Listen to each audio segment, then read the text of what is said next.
Hello students, welcome to my channel NS UP word 12। तो dear students, आज की इस वीडियो में हम पढ़ेंगे क्लास 12 सामान्य हिंदी गद्य के इतिहास से 25 ऐसे मोस्ट इंपोर्टेंट बहुविकल्पीय प्रश्न जो कि आपको 10 नंबर में पूछे जाते हैं। हम वही मोस्ट इंपोर्टेंट गद्य के इतिहास से वो क्वेश्चन लेकर आए हैं जो आपको बोर्ड एग्जाम 2026 में आपको देखने को मिलेंगे। बहुत मोस्ट इंपोर्टेंट है। तो देखिए, पहला क्वेश्चन आपको क्या दिया है कि खड़ी बोली की प्रथम गद्य रचना मानी जाती है।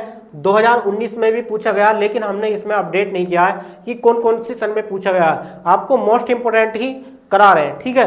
तो देखिए, पहला क्वेश्चन है, खड़ी बोली की प्रथम गद्य रचना मानी जाती है गोरा बादल की कथा, क्या लिखूं क्या याद करूं, साहित्य लोचन या राग दरबारी, ठीक है। तो देखिए, खड़ी बोली की प्रथम गद्य रचना जो मानी जाती है वो गोरा बादल की कथा, इसका पहला ऑप्शन बिल्कुल करेक्ट हो जाएगा, ठीक है, गोरा बादल की कथा। उसके बाद देखिए, नेक्स्ट क्वेश्चन आपको पूछा गया है, राजा भोज का सपना के लेखक हैं। राजा भोज का सपना के लेखक कौन है बताइए। क्वेश्चन नंबर सेकंड है, शिव प्रसाद सितारे हिंद और किशोरी लाल गोस्वामी, इंसा अल्लाह खां या राधा तरण गोस्वामी, ठीक है। तो राजा भोज का सपना के जो लेखक है ना वो शिव प्रसाद सितारे हिंद हैं, ठीक है। पहला ऑप्शन इसमें बिल्कुल करेक्ट हो जाएगा कि शिव प्रसाद सितारे हिंद जो है ये राजा भोज का सपना के लेखक हैं, ठीक है। उसके बाद क्वेश्चन नंबर 3 दिया गया है कि सत्यार्थ प्रकाश रचना है। जो सत्यार्थ प्रकाश रचना है ना ये किसकी है, सद्धल मिश्र की या राजा लक्ष्मण सिंह की या स्वामी दयानंद की या वासुदेव शरण अग्रवाल की। तो देखिए, सत्यार्थ प्रकाश रचना जो है ना ये स्वामी दयानंद जी की है, तो इसमें इसका ग ऑप्शन सही हो जाएगा, ठीक है। सत्यार्थ प्रकाश रचना स्वामी दयानंद जी की ये रचना है, ठीक है। इसका तीसरा ऑप्शन बिल्कुल करेक्ट है। उसके बाद देखिए, नेक्स्ट क्वेश्चन इसमें क्वेश्चन नंबर 4 दिया गया है। तो देखिए, माधव विलास के लेखक हैं, बताइए माधव विलास के लेखक कौन है, राजा लक्ष्मण सिंह है या गोकुलनाथ है या लल्लू लाल है, सदासुख लाल है, ठीक है।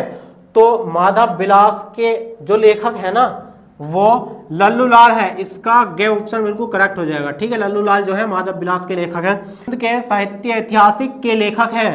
पहला ऑप्शन दिया है रामधारी सिंह दिनकर हैं, आचार्य रामचंद्र शुक्ल हैं या मैथिली शरण गुप्त जी हैं या जयशंकर प्रसाद जी हैं। तो देखिए, जो हिंदी के साहित्य इतिहास के लेखक जो है ना वो जो है आचार्य रामचंद्र शुक्ल जी हैं। तो देखिए, इसका ख ऑप्शन बिल्कुल करेक्ट हो जाएगा। आचार्य रामचंद्र शुक्ल जो है हिंदी के साहित्य इतिहास के लेखक हैं। उसके बाद देखिए, नेक्स्ट क्वेश्चन इसमें पूछा गया है कि भारतेंदु हरिश्चंद्र के सहयोगी लेखक नहीं है, इनमें से कौन सी नहीं है, राधा तरण गोस्वामी नहीं है या बालकृष्ण भट्ट या बाल मुकुंद गुप्त, प्रताप नारायण मिश्र।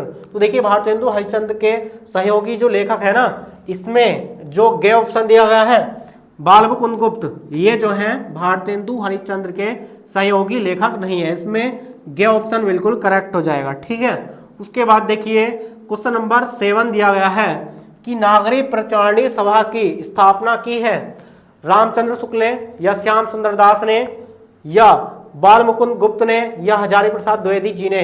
तो नागरिक प्रचारणी सभा की जो स्थापना की थी ना वो श्याम सुंदर दास जी ने की थी, ठीक है। इसका ख ऑप्शन बिल्कुल करेक्ट हो जाएगा। उसके बाद देखिए, क्वेश्चन नंबर 8 दिया गया है कि वीर गाथा काल के कवि हैं, बताइए भूषण है, केशवदास है या चंद्रवरदाई है या छत्रसाल है।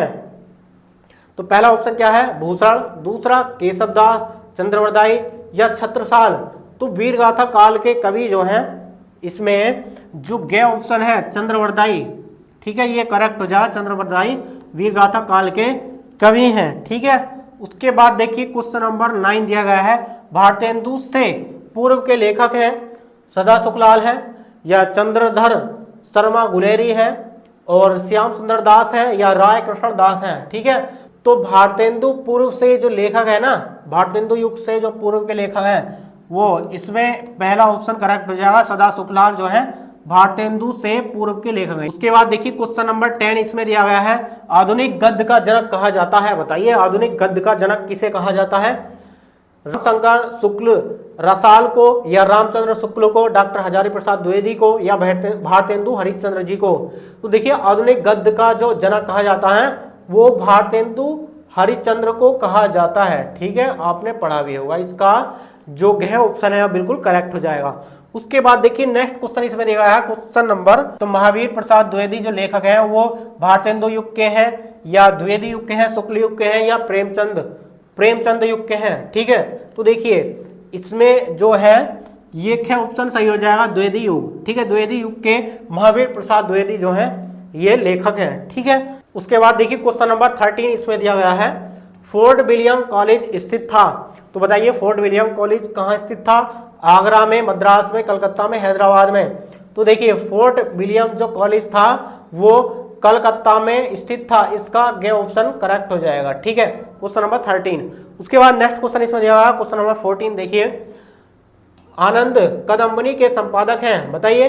बहुत बार पूछा गया 2016, 14, 12, 11। ठीक है, और भी इसमें अपडेट नहीं किया गया, बहुत मोस्ट इंपोर्टेंट है। तो आनंद कदम्बनी के संपादक कौन है, गुलाब राय है, प्रताप नारायण मिश्र हैं, या बद्री नारायण चौधरी प्रेमघन है, या श्याम सुंदर दास जी हैं। तो आनंद कदम्बनी के जो संपादक है ना वो बद्री नारायण चौधरी प्रेमघन जी हैं। ठीक है, इसका गे ऑप्शन बिल्कुल करेक्ट हो जाएगा। ठीक है, बद्री नारायण चौधरी प्रेमघन जो है ये आनंद कदम्बनी के संपादक है, बहुत मोस्ट इंपोर्टेंट है। उसके बाद देखिए क्वेश्चन नंबर 15 दिया गया है, सरस्वती के संपादक हैं।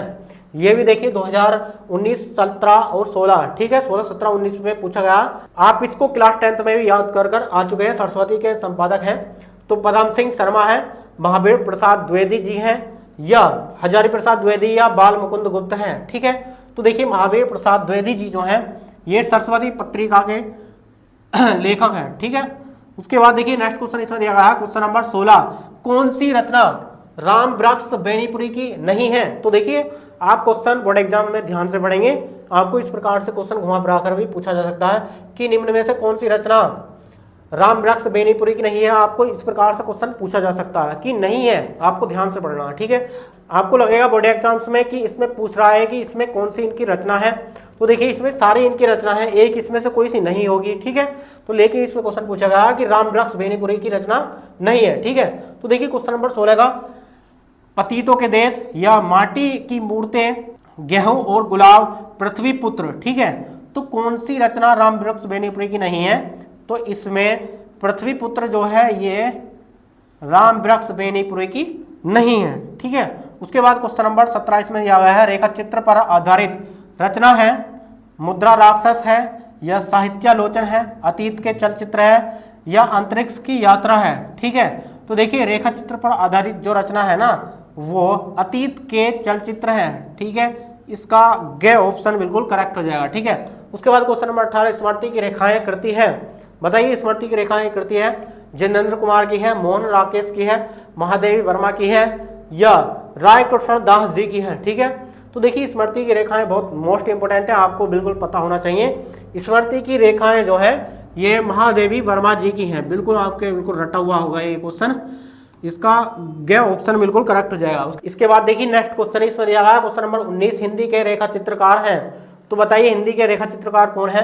पहला ऑप्शन है जयशंकर प्रसाद, महादेव वर्मा, और उसके बाद राम कुमार वर्मा, विष्णु प्रभाकर। बताइए कि हिंदी के रेखा चित्रकार कौन है। ठीक है, तो हिंदी के रेखा चित्रकार जो है महादेवी वर्मा जी जो है हिंदी के एक रेखा चित्रकार हैं, तो इसका ख ऑप्शन बिल्कुल करेक्ट हो जाएगा। ठीक है, उसके बाद देखिए क्वेश्चन नंबर 20 इसमें दिया गया है कि हंस पत्रिका के संपादक थे।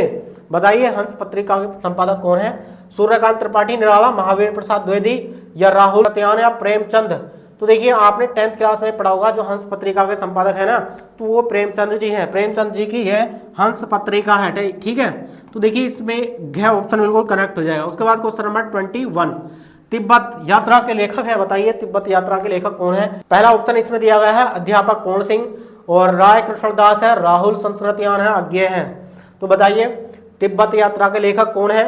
तो देखिए तिब्बत यात्रा के जो लेखक है राहुल संस्कृतियान है। ठीक है, इसका गे ऑप्शन बिल्कुल करेक्ट हो जाएगा। उसके बाद देखिए इसमें क्वेश्चन नंबर 22 दिया गया है कि छायावादोत्तर युग का काल है 1868 से 1900 ईस्वी तक, 1900 से 1922 तक, 1919 से 1938 तक, या 1938 से वर्तमान तक। तो बताइए ये तो आपको पता होना चाहिए कि छायावादोत्तर युग का काल कौन सा है। ठीक है, तो देखिए 1938 ईस्वी से वर्तमान तक अब तक कौन सा काल चल रहा है, छायावादोत्तर युग। ठीक है, क्वेश्चन नंबर 23 इसमें दिया गया है कि द्विवेदी युग का नामकरण हुआ महावीर प्रसाद द्विवेदी के नाम पर, या हजारी प्रसाद द्विवेदी के नाम पर, या जयशंकर प्रसाद के नाम पर, राम कुमार वर्मा के नाम पर।